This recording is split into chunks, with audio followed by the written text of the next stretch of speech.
Okay, so are you ready to go deep on this one? Because I meant it when I said deep dive. This one's really meta. Yeah, you weren't kidding. We are talking about a YouTuber who makes videos about cloning themselves. And then analyzes their process. Yes.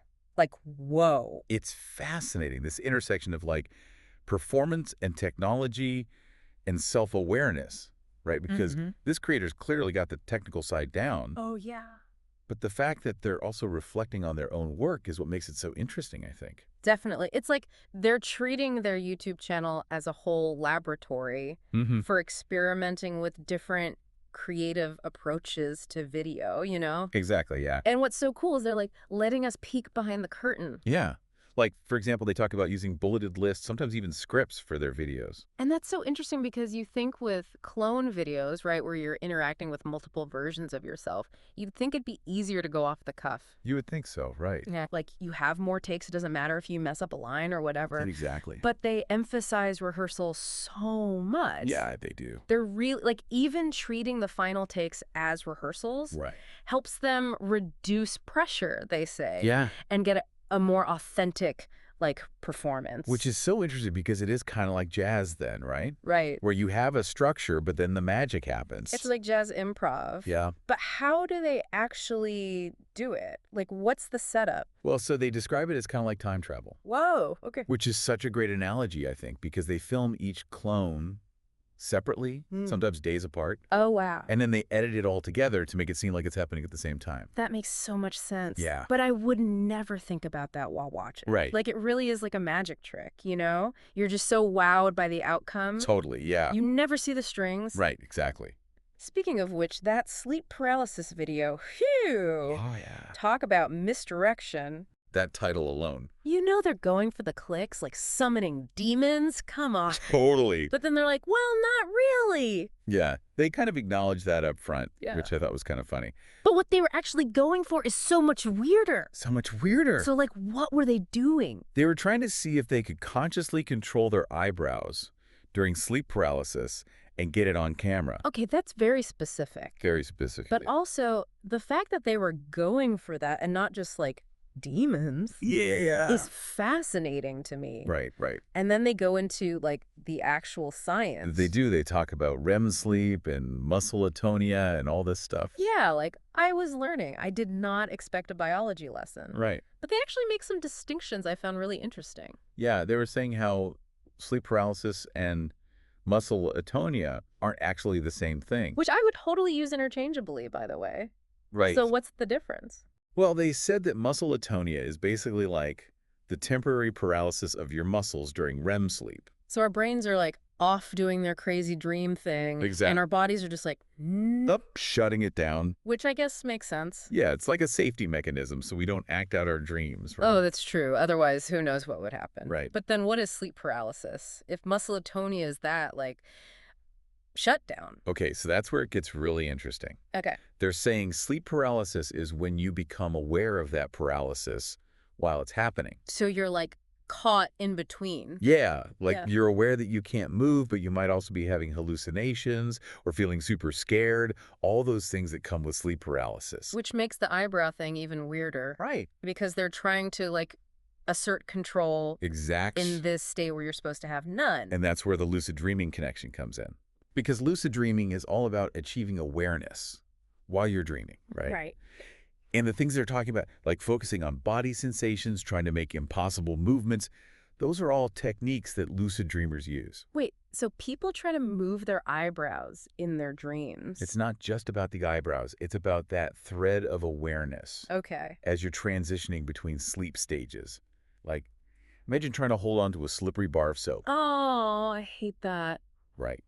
That's what it's like trying to hold on to awareness as you drift off. Yeah. The eyebrow thing is just like one little notch in that bar, you know? Like sending a signal back and forth. Exactly. It's so You're fascinating. getting a signal back and forth. Exactly. It's Wha- so fascinating. So, okay, surfing the sleep cycle. Right. That's what they call it. Sounds intense, man. It's a good way to put it, though, because they're basically saying they don't try to force themselves into sleep paralysis. Right. It's more like they're paying attention to their body's natural rhythms Mm. and waiting for that moment when they're drifting off to sleep and then kind of like hopping on board. So they're not like forcing anything. No, it's more about recognizing the signs, like when they start to feel that muscle atonia kicking in. And then they like grab their surfboard. Exactly. Oh. And that's where the focus comes in, because they talk about how it takes a lot of mental focus to be able to notice those subtle shifts in their body and mind. Oh, for sure. Like they actually have a clip in one of their videos where they're talking about how they can feel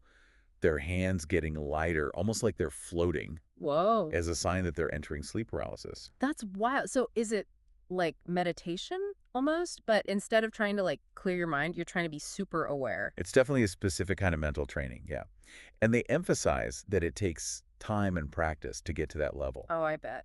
Their first attempt at consciously experiencing sleep paralysis took over an hour. An hour. Yeah, they're like, this is taking I forever. fall asleep. I'd be like, see you on the other side. Exactly. Yeah, But it shows how dedicated they are to this whole exploration. totally. They're not just like dipping their toes in the water. They're going all in. They're diving into the deep end, fully clothed. Exactly. And then there are those other techniques they mentioned, like reality testing and dream journaling. Yeah, are those like common things for lucid dreamers? Oh, yeah, those are like essential practices. Okay, so reality testing, is that where you like pinch yourself to see if you're dreaming?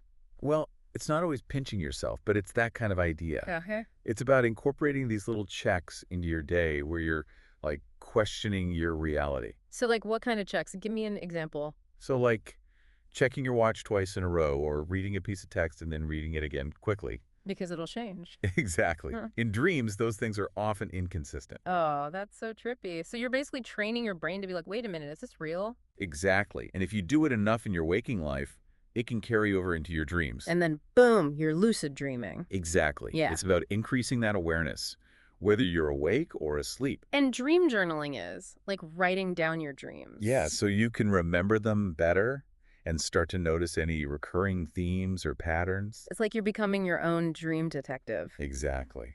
It's fascinating stuff. You know, what's so interesting to me about all of this is how intentional it all is. Like sleeping and dreaming, we usually think of those as like passive things. Right. You just let it happen. Exactly. But this YouTuber is approaching them with this whole other level of focus and creativity. Absolutely. And that's what makes it so cool. Yeah. They're blurring the lines between art and science, technology and consciousness. It's true. It's like they're using video as a form of self-experimentation. Whoa, that's deep. Right. And in a way, they're challenging us to reconsider our own relationship with reality. Okay, so we've got this YouTuber who's a sleep surfing, eyebrow wiggling, time traveling illusionist philosopher. I think that's a pretty accurate description, yeah. But what does it all mean? Like, what are they actually trying to say with all of this? That's the million-dollar question, Yeah. right? But I think just the fact that they're making us ask these questions Yeah, is a testament to their work, you know? for sure. They're making us look beyond the surface, Right. question our assumptions. Embrace the unknown. Exactly. And I think that's incredibly valuable. I agree, but I still want to know more. Like, what are they getting at? Are they trying to start a sleep surfing revolution? Well, to understand that, Yeah. we have to look at the actual content of the videos. Okay. Because they're not just exploring these states of consciousness, they're using them as a jumping off point to talk about some really big ideas.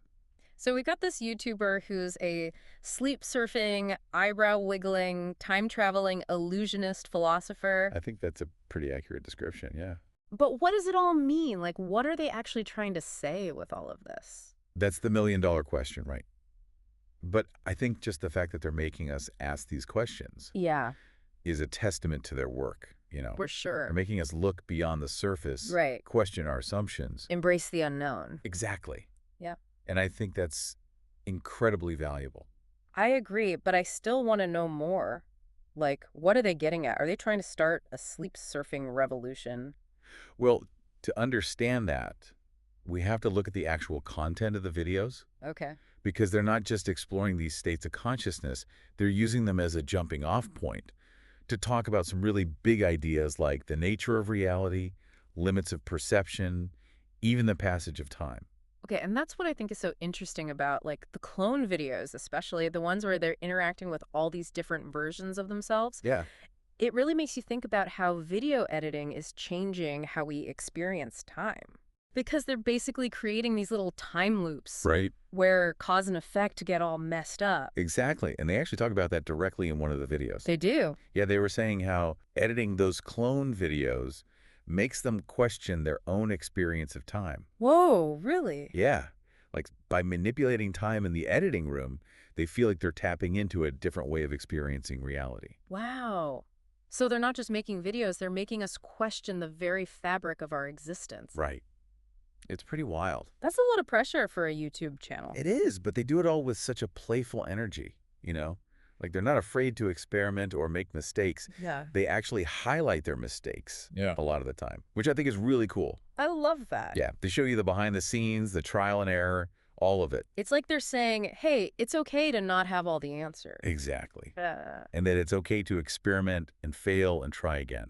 Which is so refreshing, especially when you think about how much pressure there is online to look like you have it all figured out. Oh, totally. Yeah. Yeah, it's easy to fall into that trap of thinking everyone else has it all together and you're the only one who's struggling. Exactly. But this YouTuber is showing you the messy, chaotic reality behind the scenes. Yeah, which is actually really empowering. Exactly. But the creativity isn't this magical gift that some people have and some people don't. Right. It's a process, Exactly. a journey. And it's a journey that anyone can go on if they're willing to, embrace the unknown a little bit. Totally.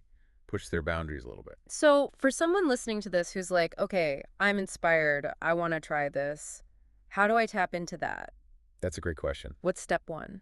I think it goes back to what we were saying about reality testing and dream journaling. Okay. Because even though those might seem like very specific practices, they're really about cultivating a sense of awareness, Right. paying attention to your experience. To those little details. Exactly. And that's something anyone can do, whether you want to be a lucid dreamer or not. It's about being more present. Exactly. More attuned to your thoughts, your feelings, your dreams. And maybe through that, you start to see the world differently, It's with a little more wonder. Totally. So maybe we'll all become sleep surfing, eyebrow wiggling, time traveling illusionist philosophers. Maybe. Or maybe we'll just discover some hidden talent or passion we never knew we had. Or maybe we'll just start wiggling our eyebrows in our sleep. That too. Who knows? Who knows? That's the beauty of it. Well, this has been quite the deep dive. It really has. I know about you, but I'm going to be looking at everything a little differently. You too. Especially YouTube. Yeah, and maybe even my dreams. Exactly. Well, thanks for joining me on this mind-bending journey. The pleasure was all mine. Thanks for having me.